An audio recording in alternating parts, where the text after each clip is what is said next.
பிச்சைக்கார பசங்கயா, நான் 2 பேரு தான் என்ஜாய் பண்ணேன். ஒரு கூட்டமே வந்துச்சு. வெக்கம் மானம் இல்லாம பரதேசி.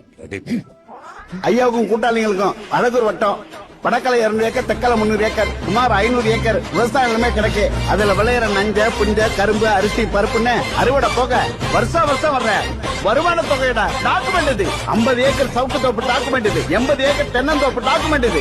ஐயாவுக்கு உள்ளூர்ல வீடு, பூர்வீக வீடு, 200 பேர் வேலை பார்க்கிற ரைஸ் மில், அதோட சேர்த்து 300 பேர் வேலை பார்க்கிற புஷ்பம், அதுல வர ஒட்டுமொத்த வருமானத்தோட டாக்குமெண்ட் இது.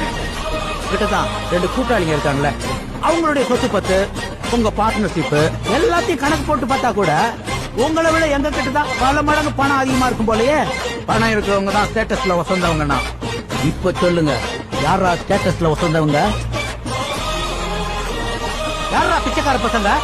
யாரா பரதேசி? நாங்க நினைச்சா உங்க கம்பெனியை விலைக்கு வாங்கிடுவோம்.